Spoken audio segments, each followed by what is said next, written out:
I'm only a high school grad, so this is all I can do. Cleaning bathrooms is a respectable job too, she said with a smile, but there were faint tears in her eyes.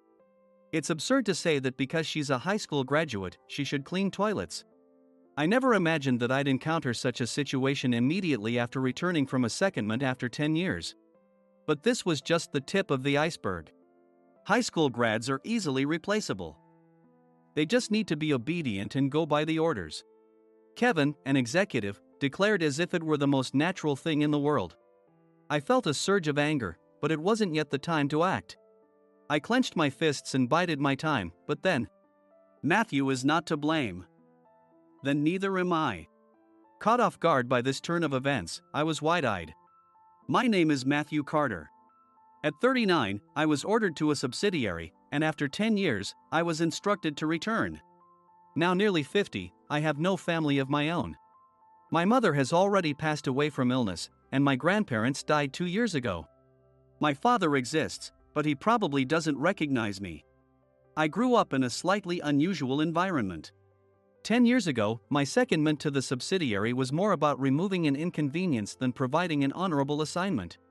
At the time, the former CEO, Mr. Morton, had fallen ill, and it was clear he couldn't return to the field. A fierce succession battle ensued between his eldest and second sons. The eldest, Derek, was the most likely successor. Not only because of his title as the eldest but also because of his work ethic and character, no one seemed a better fit than him. He treated everyone equally and made fair decisions. That was the kind of man Derek was. I was favored by him, and from my point of view, Derek was more suitable to be CEO than the frivolous younger brother. Yet somehow, the presidency went to the younger brother, Keith. I promise I'll be back soon. Hang in there until then. With those words, Derek suddenly disappeared. We who were left felt anxious. Because unlike Derek, Keith was arrogant and excelled at looking down on people.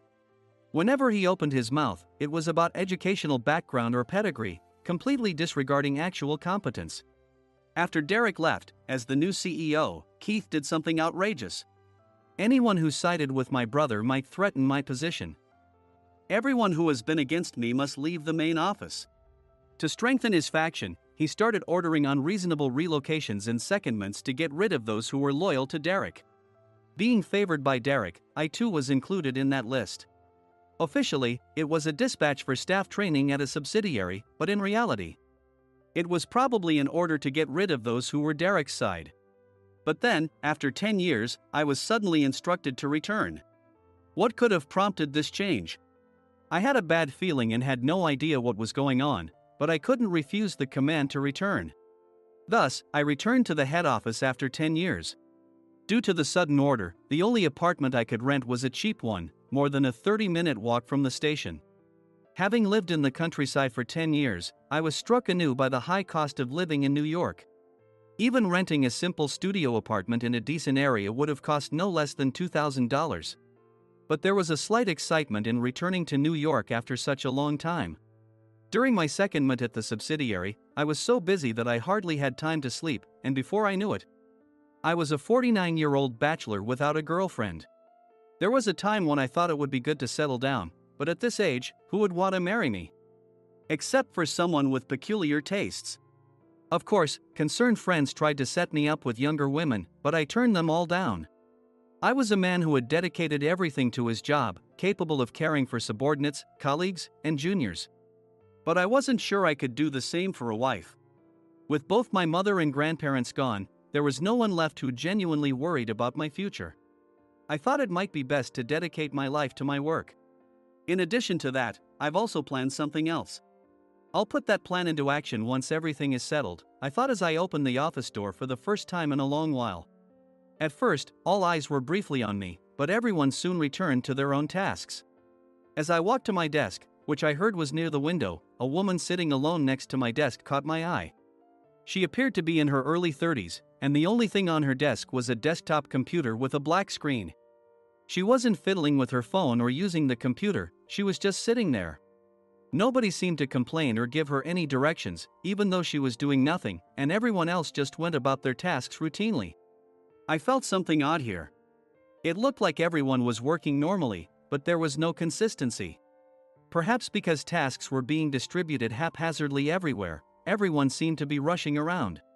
I had never seen such a scene before, so it naturally caused my brow to furrow. I decided to observe the overall office environment while carrying out the tasks assigned to me. Then her boss, Tyler, came over and gave her some instructions.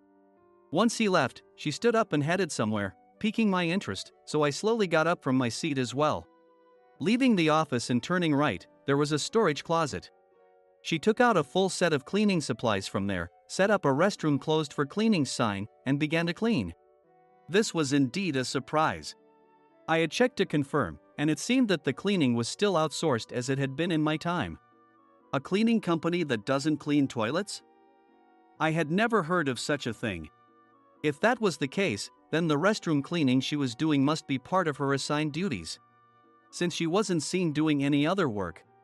It might be possible that she was made to clean as a punishment for some mistake she made before I arrived. Eager to find out, I waited there until she came out. When she came out hurriedly, possibly having forgotten something, our eyes met. "Ah, you were the one from earlier. Why are you doing this?" I asked sharply, cutting off her words. I cleared my throat and continued questioning. "The cleaning is supposed to be done by employees from an outsourced company. You haven't seemed to be doing any particular work, so is this some kind of punishment?" While I was speaking, a staff member in blue cleaning attire passed by us, cleaning every corner of the hallway. Despite that, why would an employee like her need to clean toilets? As I pondered, she explained the situation. "Because I'm a high school graduate." "What? Why does your education come into this?" "They told me high school grads should only clean toilets." She laughed, but her eyes were moist, looking like she might cry at any moment. I sighed softly and immediately called Tyler. He soon arrived, looking down on us with disdain, and replied, "It's all directed by upper management, and we have no right to object." He clicked his tongue and left with heavy footsteps. "Who gave that order, do you know?" "Yes, it was an executive named Kevin." Hearing that name gave me a headache. Even after all these years, Kevin was still clinging to his position, now using it to harass employees with only a high school education. Nothing has changed. In fact, it's gotten worse. "What?" "Ah, nothing, just talking to myself." "We need to do something about this." After much thought, I decided to call Kevin and hear the reasons myself. "Who is calling me out? Who do you think you are?" "I came because it's audacious of you. Now, answer me." An hour later, a man in his mid-50s burst into the office, flinging the door open roughly, causing the employees to go pale. "Why is he?" I could barely hear someone whisper. Seeing Kevin's usual attitude and how much he was disliked, I involuntarily sighed. Kevin didn't miss that. "Ah, it was you. I suppose you're the only one here bold enough to act so impudently." Derek's lapdog. With that, Kevin smirked malevolently. Before I was assigned to the subsidiary, Kevin, who had once gotten into a heated argument with me, was still as arrogant as ever. He loved to look down on people and was known for his belief in the supremacy of academic credentials. He was the closest confidant of the current CEO, Keith, and held significant power within the company as a long-standing executive. In fact, Keith is more of a puppet CEO, with Kevin pulling the strings behind the scenes to manipulate things as he pleases. Kevin has always distinguished between employees with a high school diploma and those with a college degree, continuing to harass the former blatantly. Since I myself am a high school graduate, I was quickly targeted by Kevin, who would say, "You high school grads can just do these menial tasks," assigning me only minor assignments in the past. Now, with no one to obstruct him, Kevin seemed to be more unbridled than ever, his behavior accelerating. It was none other than Kevin who had ordered Hannah to clean the toilets. While we exchanged sparks, he glanced at Hannah next to me, slowly raising the corners of his mouth. "You have a pretty good face. That's why I've kept you around. You should be grateful that a high school grad like you even got picked up for mid-career recruitment at a major company like ours." He said this with a scornful laugh. Hannah looked down, holding back tears, her shoulders trembling. She had joined the company this April, so she was still a new employee, having been there for only about 6 months. Yet, the treatment she received was more than just pitiful. Isn't what you just said inappropriate for a company executive? I stated firmly, which seemed to sour Kevin's mood as he clicked his tongue. Do you even know why you were allowed to return to the headquarters? Have you thought about that? Indeed, I had wondered about that myself, but hearing the truth left me speechless. It's to give you the axe. Since you were on secondment at the subsidiary, we couldn't fire you freely due to your employment contract there. So, we brought you back to find a reason to expel you from this industry the second you slip up. Thinking I was brought back only for such a reason boiled my blood. Kevin left the scene laughing uproariously, leaving a heavy atmosphere behind. Hannah apologized repeatedly, saying it was her fault that Kevin had targeted me, but it was certainly not her fault. This was my issue, a challenge I had to resolve myself. The next day, the office atmosphere was even more tense than before. I headed to my desk nonchalantly, where I locked eyes with someone sitting there.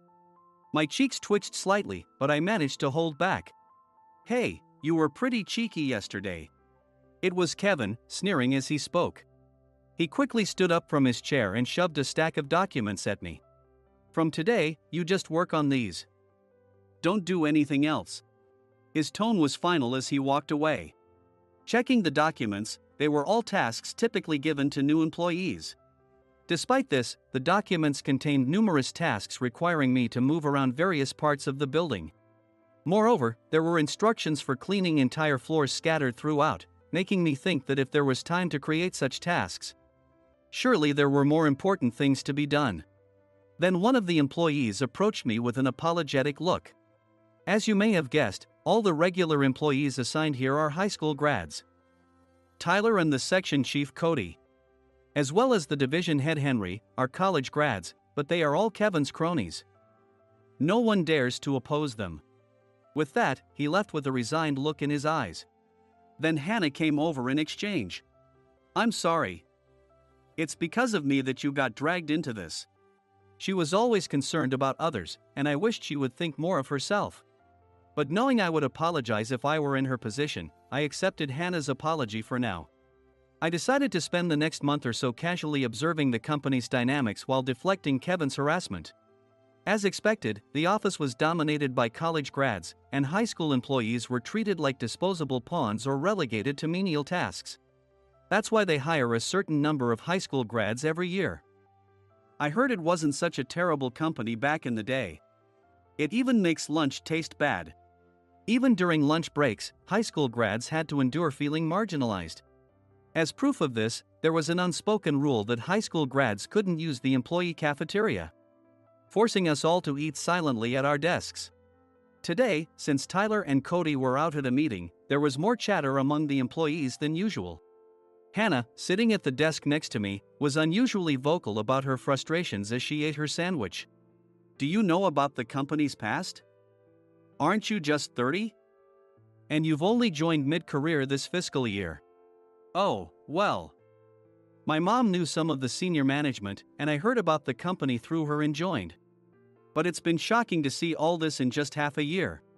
She added, yes, I got the job through connections, and chuckled self-deprecatingly. Seeing her like this pained me, and I found myself muttering, protecting colleagues is a supervisor's duty, isn't it? Did you say something? No, nothing.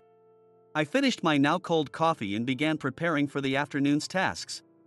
Months quickly passed, and as the end of the year approached, the city seemed to slowly come alive.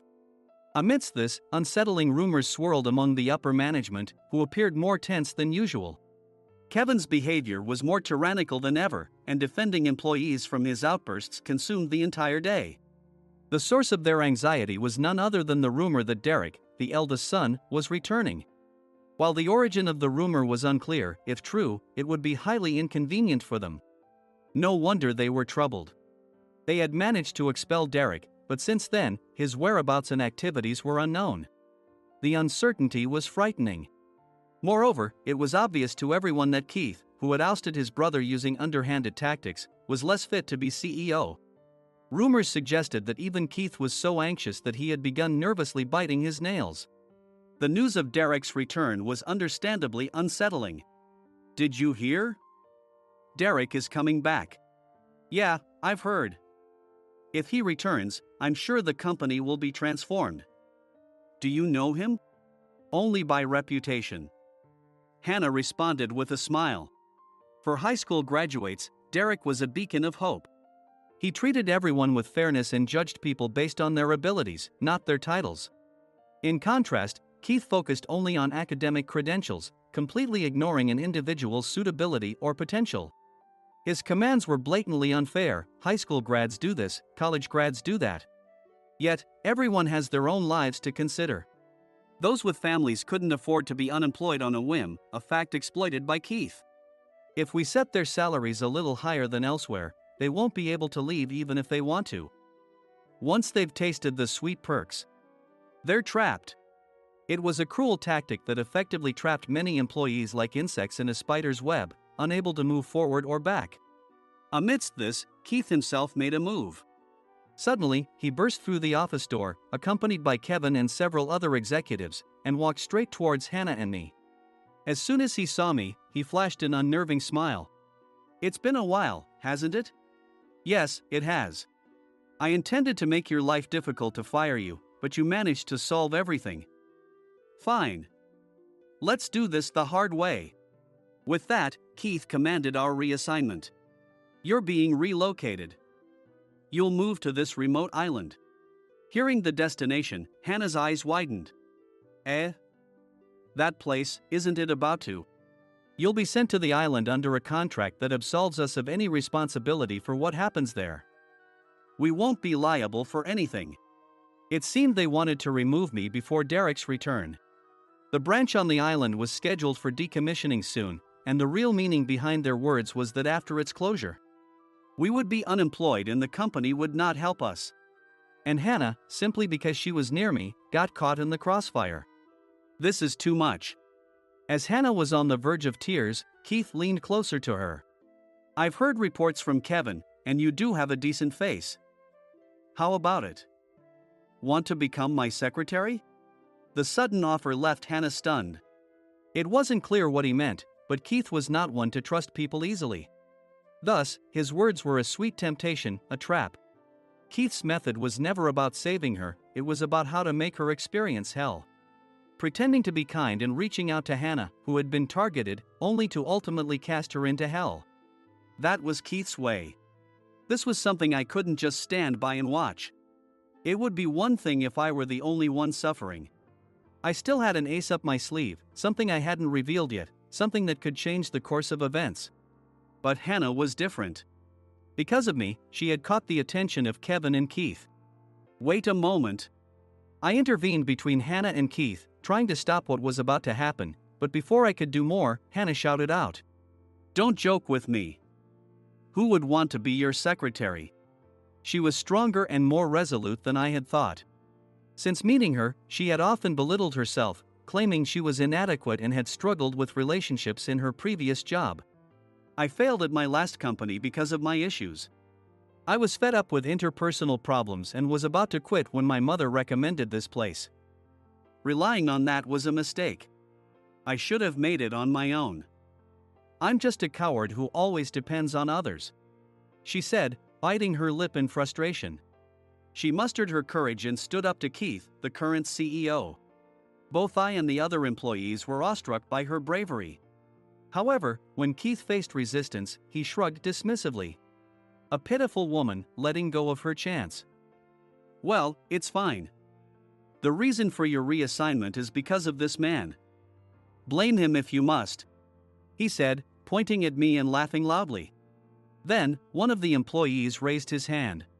His voice echoed unnaturally loud in the silent office. "If Matthew is being reassigned, please let us go with him." At that moment, other employees stood up to agree with him. Hannah had been working closely with me recently, so this level of solidarity was somewhat expected. I had prepared to some extent to save her. But this was unexpected. I hurriedly spoke up. "Wait. There's no need for all of you to sacrifice yourselves. At least here, you're guaranteed a salary to support your families. Following me means likely being jobless by the end of the fiscal year. I can handle being alone, but you don't need to go this far." I tried to persuade them, but the employee who spoke first shook his head, rejecting my words. No, we've discussed this and decided to follow you whatever happens. We'd rather start over than continue being treated like insects here. The sooner, the better. So, Keith, if you're sending Matthew away, please relocate all the high school grads from this department as well. He declared. The atmosphere turned bizarre, and Keith momentarily faltered. Yes, he was incapable of handling unexpected situations, that's why he wasn't fit to be CEO. Sensing Keith's discomfort, Kevin quickly intervened. If you all want to rush into hell, we'll send you there sooner. After all, there are plenty of replacements for high school grads. He said. Hannah stepped forward. A company that treats people this way will eventually destroy itself. What did you say? How dare a high school grad speak to me like that? It was at this moment that I finally realized. A dry smile escaped me. I thought it's better to minimize sacrifices, which is why I didn't say anything earlier, but this, troublesome colleagues. I said, drawing all eyes toward me. I took a deep breath and then spoke. Leave the rest to me. As I moved to shield her with my back. After making eye contact with a surprised Hannah, I glared fiercely at Keith. Suddenly flustered, Keith began to shout, spitting as he spoke. What's with that look? How dare a high school grad like you glare at me? As he backed away yelling, I sighed and said, Keith, how long do you plan to linger around? You used despicable means to expel your brother and even deceived your father to build your fortress. Well, that man wasn't fit to be the CEO of the company anyway. How long do you intend to keep this up? At my words, not only Hannah and the employees but also Keith and the other executives looked utterly baffled. It was time. Thinking this, I handed Keith a document. What is this? This contains everything about me and my mother's family tree. Even someone like you, who's always hiding behind Kevin, should be able to understand what this means. Keith, infuriated by my insolence but intrigued by the document, silently read through it. The next moment, his hands trembled and the paper fell to the floor. Kevin picked it up with a puzzled look and read it, suddenly exclaiming in shock. What does this mean? You were the former CEO's second son. Pointing at me, Kevin asked with a trembling voice. Since everyone seemed completely lost, I decided to explain my background and why I was standing here. As Kevin mentioned, I am indeed the second son of the former CEO. Some might assume that Keith is the one, but in truth, Keith is the third son. Yes, he's my younger brother. My father was married twice, and the current lady is his second wife. Both my older brother Derek and I are sons of the first wife, while Keith is the only child of the second wife. My parents divorced before I was born. Originally, the company was founded by my mother and her family, but my father married her under false pretenses to benefit from it. After giving birth to my older brother, the first child and eldest son, my father's attitude changed drastically. Seeing how he treated employees like objects, my mother protested, and it escalated to their separation. My father took all the wealth and fame the Carter family had built. My grandparents decided to cut ties with the company to prioritize their daughter's peace. At that time, my mother was pregnant with me, but it was only realized after the divorce, so naturally, my father did not know of my existence. He knows nothing of my birth, so it is only natural that Keith and his close associate Kevin were unaware. For my father, what his ex-wife does or whether she has children was irrelevant. That's why Keith and Kevin never bothered to check about the former wife either. However, decades later, they realized this oversight was a miscalculation. They never imagined that I would stand as a significant obstacle. I was raised in my mother's family home, the Carter family, and one day, I learned my true identity. I came to see you secretly. I heard from Mom that I have a younger brother. A man suddenly appeared and introduced himself as my brother. Yes, meeting Derek changed the course of my life. Hearing about our mother's plight made me want to rectify their grievances, and I decided to join the company. If they treated high school grads like pawns, the better the qualifications, the higher the hiring rate. So I graduated from a prestigious high school and joined this company. Eventually, my brother disappeared suddenly, and all employees loyal to his faction were ousted from the headquarters. But when I discovered that it was all my brother's strategy, I was shaken. I want to realize the ideals that Mom and my brother envisioned. Just for that, I've been moving quietly under the radar for these past 10 years. No, even before that. Saying this, I forcefully placed the investigative report detailing the misconduct of Kevin and other executive officers, including Keith, on the table. I know enough about you all. This company is not a place for you. It's a precious company that my mother's family built. Whether it's my brother or my father, I won't show any mercy. Upon hearing this, Keith turned pale and fled, while Kevin, flustered, shouted Keith and chased after him in a panic. The other executives left the room with embarrassed looks, leaving only Hannah, myself, and the remaining employees. Someone started to clap quietly. Then, the applause spread contagiously, eventually engulfing the entire floor. Matthew, thank you. Hannah expressed her gratitude. Other high school grad employees also voiced their thanks. It was actually a gamble. Honestly, we would have been in trouble if we had really been sent away. But, we believed in you. We believed that you definitely had a plan to overturn everything. We're so glad. Relieved, the other employees also sighed heavily. It's okay. I haven't done anything special. I just took action to protect what needed to be protected. I just did what was obvious. Hannah laughed heartily, tears glistening in her eye. Didn't know you could laugh like that. I was just so happy, it just came out. Was it strange? Not at all. Now, this was where the real challenge began. There was still a mountain of work to be done, everything was far from over. This point was both a goal and a starting line. Later, Keith and Kevin were arrested on charges of embezzlement and various other crimes. Executives involved were prosecuted in a domino effect, and the company briefly plunged into chaos. Among the first to act were the high school graduate employees, who had been looked down upon until then. Due to being pushed into various menial tasks, they had naturally picked up on how to maneuver cleverly. It was Hannah and other high school graduates who unified the company, which had become a leaderless mob. The college graduates, ashamed of their past conduct, cooperated to prevent the company from falling further. They managed to hold on until a new leader was decided. Of course, my brother Derek became the top executive. You've all done well. Thank you, I appreciate it. Leave the rest to me. After that, my brother quickly reorganized the entire company and managed to turn things around. Despite the embezzlement scandal, numerous companies wanted to do business with us, and we avoided going into the red. All this was thanks to the efforts my brother had made over the past decade.